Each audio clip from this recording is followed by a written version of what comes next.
not about technology. Yeah, Steve Krug said that. So, moving to definition, usability testing is how good a system can be accepted in the whole by user ya. Jadi this is the indicator that will having the achieve certain goal, that is how the system accepted by user, and also there are so many tests to do it. Yeah. Okay, I will begin from the usability evaluation method based on time or when. There are 4 method differences usability evaluation. There are 4: exploratory, predictive, formative, and summative. Ya, berdasar waktunya ada 4. Dia analoginya seperti seorang saat kita mencicipi makanan gitu ya. Jadi sebelum dibuatnya makanan tersebut, ketika makanan tersebut akan dibuat, selama makanan tersebut dibuat, sampai setelah makanan tersebut dibuat. Jadi the analogy is like when you are making a food, it is when before the food that's ready, while during the cooking, and then after we are serve the food on the plate. Okay, one by one, exploratory and how it is used. Yeah, exploratory is when you are doing the usability in the first beginning, when you are starting to develop system. Yeah, it is only for guiding the user need, for getting the user need, to understand the user need. So you are in the first beginning, you want to doing usability. The example, you are using paper prototyping. With that, for paper prototyping, you are test to user and you are getting what user needs. So it is in this stage, you are really early doing the usability. Jadi usability yang memang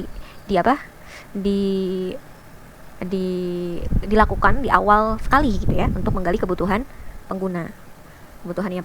Jadi untuk di awal ini teman-teman langsung menyajikan misalnya paper prototyping, kemudian meminta pengguna untuk memberikan masukannya atau mengungkapkan apa sih kebutuhannya gitu berdasarkan paper prototyping.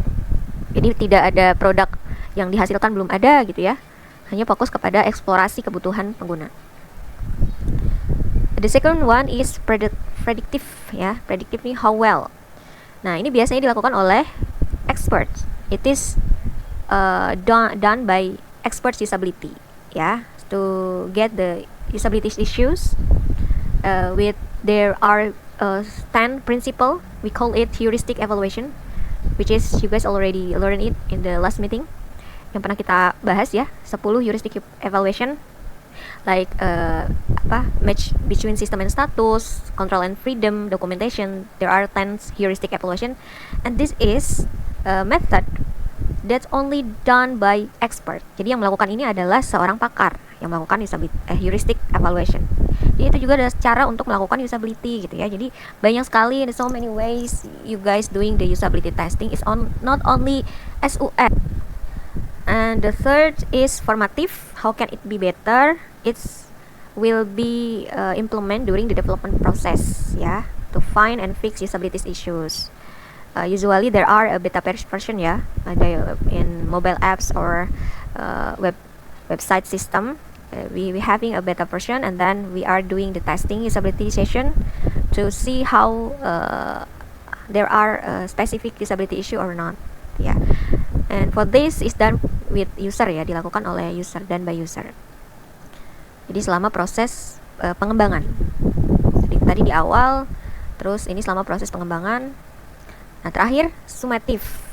Summative ini adalah ketika produknya betul-betul sudah di launch ya, sudah diimplementasikan, sudah jadi siap rilis gitu ya. The application was launched and released. Then we need 50 user at least to conduct the measure. Ya, jadi kita mengevaluasi. Nah, ini biasanya secara kuantitatif gitu ya. This method is evaluate with quantitative method, and also we are having metrics gitu ya, like effectiveness, efficiency, satisfaction. Jadi ada objek-objek yang kita cari tahu. Effectiveness, efficiency, dan satisfaction is quantitative, and usually using a questionnaire. Yeah, it's summative.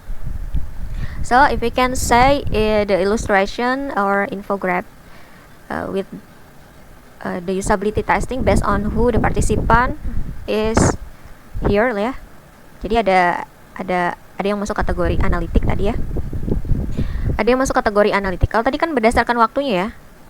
the last explanation is about based on the time, and this is about based on who the participant is. Yeah, for who the participant is, there are two different category, analytic and empiris, which is analytic, the example like heuristic evaluation, cognitive walkthrough, guideline review.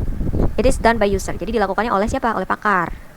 Who is expert? Expert, that's a person that really knowing about usability issue, knowing about user interface or user experience. So, and the other one is category that done by user, like think aloud, usability testing, A/B testing, or SOS. Ya, jadi beberapa ada yang dilakukan oleh expert, ada juga yang dilakukan oleh user. Yang dilakukan oleh user kita sebutnya adalah empiris usability testing. Yang dilakukan oleh expert we call analytic usability testing. If I'm creating the mapping here, you can see the differences, ya. The usability testing method based on the time, and I put the usability method based on the who participant is. You can see here, yeah, there are 4: exploratory until summative, and also the example here, the method example like diary, software logging, observation, action analysis, usability testing, think aloud, guideline, heuristic evaluation, remote usability, questionnaire, A/B testing. SOS itu masuknya ke questionnaire, ya. So it is separate by two differences, and the right, left, yeah, it is empiric, and the left side it is analytic. Jadi bisa kelihatan perbedaannya, ya. Jadi ketika dia sumatif berarti kan saat final, ya. Sumatif ketika produk itu udah diselesaikan gitu. Nah, ketika sudah diselesaikan, ini cocok pakai questionnaires tadi, ya. Apakah itu SUS, SUMI, quiz, atau UEKI, atau A/B testing. Tapi ini dilakukan oleh user, ya, karena dia masuk ke empirical method. Bisa juga kalau misalnya dilakukan oleh ahli gitu, ya. Ada guideline scoring. Tadi yang paling ini apa? Paling awal, ya, exploratory tadi paling awal. Ini observasi, prototyping di sini. Ini tengah-tengah nih, ya, during the development system. Nah, ini bisa dilihat mapping perbedaannya di sini.